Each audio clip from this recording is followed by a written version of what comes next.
I wasn't even surprised when that clip started circling around. Bishop Marvin Winans standing in the pulpit asking for that $2,000, and that woman stepping forward with that child saying she had 1235, But like what came next wasn't divine revelation, y'all. That was something completely else entirely. Like he looked at that woman and said, that's only 1,200. And the congregation laughed, And like, depending on how you frame it, there are 4 ways to read this moment. Because, maybe she misheard him when he said 2,000. Maybe she really did, Maybe she heard him clearly, though, and just wanted her faith to be acknowledged, like the $2,000 givers, you know what I'm saying? Or maybe he misunderstood what she was doing. Or maybe he knew exactly what he was doing and wanted to make a point. My thing is, any way you slice it, the result was still the same. Somebody walked away embarrassed. And see, I come from that world. Honey, I was born and raised in the church of God in Christ. I know that space.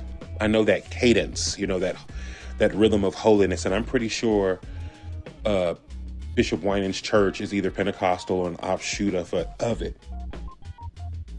And I understand the culture. I understand that expectation of obedience equaling holiness. There's like a tone of correction that is just as important as the correction itself.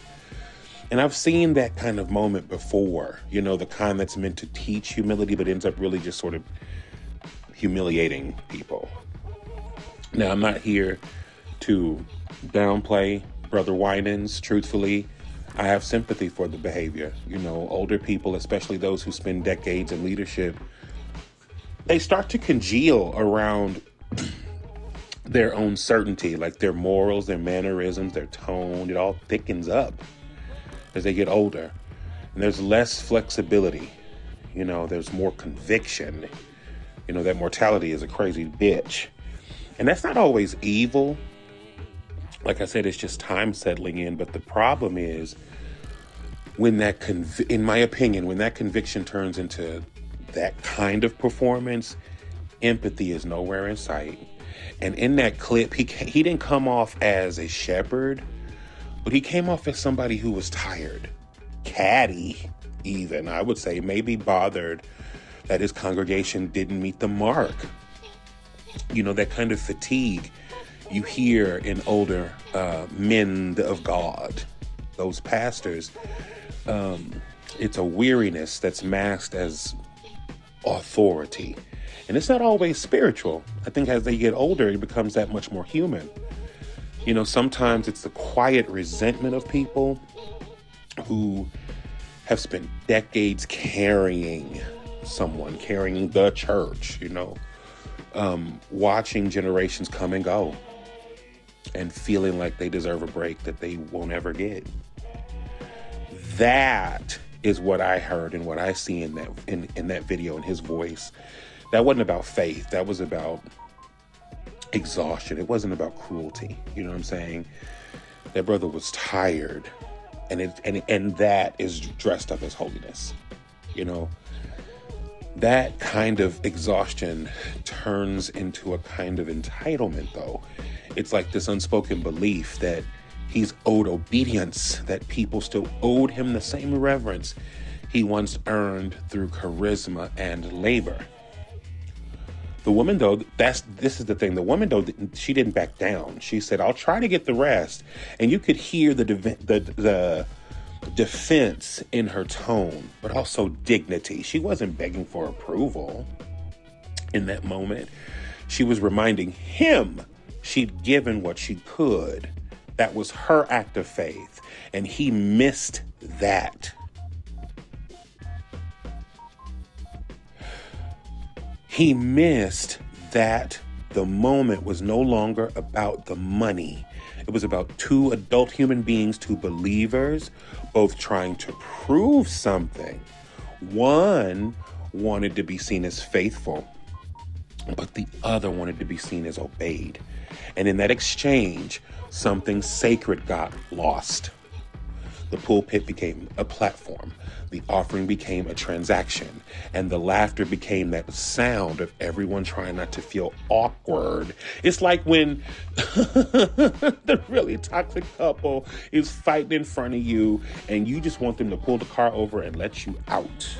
You know, we've all laughed like that in situations before, especially in church, nervously, uncertainly, because it's easier to join in than sit in silence and feel the shame that's being masked as the spirit, you know? That's what prosperity theology is doing to us. It's turned the church into this economy of spectacle. It's made us believe that wealth is a language of worth, that faith has got to be proven through financial obedience. And in this economy, when people don't meet that standard, they are made examples of immediately instead of being embraced.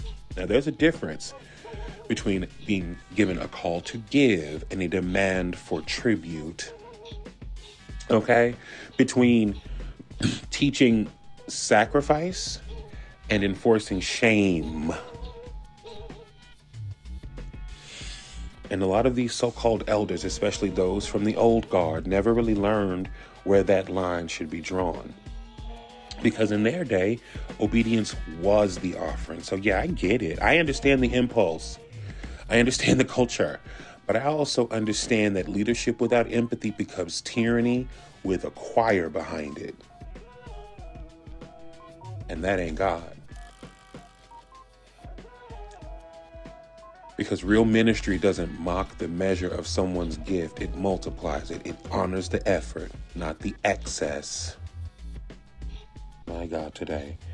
And maybe that's the lesson this moment is trying to teach. Not to that woman, not even to Bishop Winans, but to everybody in judgment watching. Because, holiness isn't loud. That's what we got to remember. It's not public. It's not performative. It's quiet. It's kind. It's not mean. And it don't need a damn microphone to prove nothing. Okay. Now, please forgive my immodesty because y'all already know how I do. This is the real truth. They don't want you to see. This is BlaccDandy322.